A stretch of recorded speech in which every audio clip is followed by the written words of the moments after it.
আসসালামু আলাইকুম, সবাইকে স্বাগত সিলভিয়ার রেসিপিতে। আজকে আমরা বানাবো সুস্বাদু আর লোভনীয় কাঁচা আমের মোরব্বা, যা একবার খেলে বারবার খেতে ইচ্ছা করবে। চলুন শুরু করি।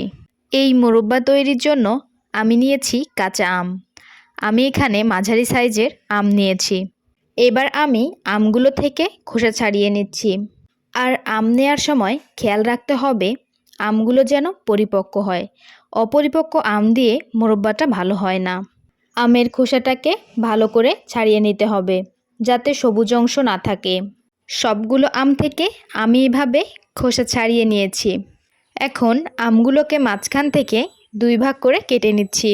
কেটে নেওয়া হলে আমের ভেতর থেকে বীজগুলো বের করে ফেলে দিব।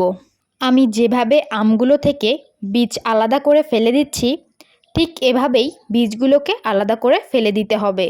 প্রতিটা আম থেকে বীজগুলোকে ফেলে দিব। এবার দেখুন আমি আমগুলোকে কিভাবে কেটে নিয়েছি। প্রতিটা আমকে আমি একই সাইজ করে কেটে নিয়েছি। এখন আমি একটা আমের স্লাইস নিয়ে নিলাম।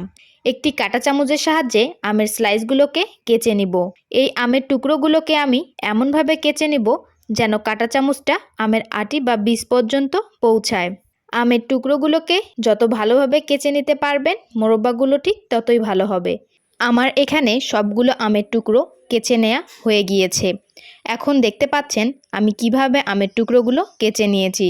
এবার আমি একটি বলে নর্মাল পানি নিয়ে নিয়েছি এবং এই আমের টুকরোগুলো দিয়ে দিব। প্রতিটা আমের টুকরো একে একে দিয়ে দিলাম। আমগুলোকে এই পানির মধ্যে কিছুক্ষণ রেখে দিব, তাহলে আমের ভেতর থেকে টক ভাবটা বেরিয়ে আসবে। এবার আমগুলোকে ভালোভাবে প্রেস করে করে ধুয়ে নেব। আমগুলোকে কেচে নেওয়ার সময় আমি কোনো খালি অংশ রাখিনি, তাই চেপে নেওয়ার সময় আমের ভেতর থেকে সুন্দরভাবে পানি চেপে নেওয়া যাচ্ছে। এবার আমি একটি বলে আবারও নরমাল পানি নিয়ে নেব এবং এই পানির মধ্যে দিয়ে দিব খাবার চুন। আমি এখানে ব্যবহার করেছি খাবার চুন। আপনাদের হাতের কাছে খাবার চুন না থাকলে ভিনেগার ও লবণ ব্যবহার করতে পারবেন। এই চুনগুলোকে আমি একটি চামচের সাহায্যে ভালো করে মিশিয়ে নিচ্ছি। এখন আমের টুকরোগুলো দিয়ে দিব। আমের টুকরোগুলোকে এই চুনের পানির মধ্যে ভিজিয়ে রাখবো প্রায় 25 থেকে 30 মিনিট। আমের টুকরোগুলোকে চুনের পানির মধ্যে ভিজিয়ে রাখা খুবই জরুরি।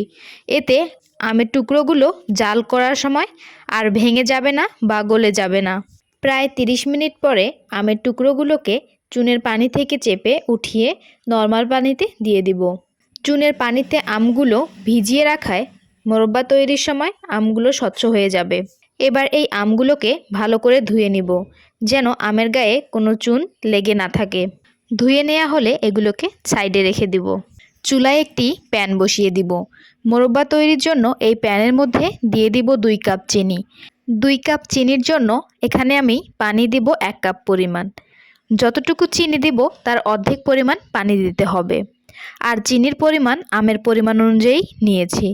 আমি এখানে 4টার মতো আম নিয়েছি, যেগুলো প্রায় 400 গ্রামের মতো হবে, তাই এখানে 200 গ্রাম পরিমাণ চিনি ব্যবহার করেছি। আমি এখানে দিয়েছি এলাচ ও দারচিনি। এবার চিনি গলে যাওয়া পর্যন্ত অপেক্ষা করব। আগে থেকেই প্রসেস করে রাখা আমগুলো শিরার মধ্যে দিয়ে দিব। চুলার আঁচটাকে একদম কমিয়ে দিয়ে আমগুলোকে জাল করতে থাকব। আমগুলোকে হালকা হাতে একটু সময় পর পর সাবধানে নেড়েচেড়ে দিতে হবে। চুলার হিটটাকে আমি কম রেখে আমগুলোকে জাল করে নিব প্রায় 20 মিনিটের মতো। যেহেতু আমি এখানে মাঝারি সাইজের আম ব্যবহার করেছি, তাই 20 মিনিটের মতো জাল করে নিলেই হয়ে যাবে। আর এভাবেই তৈরি হয়ে যাবে মোরব্বার রেসিপিটি।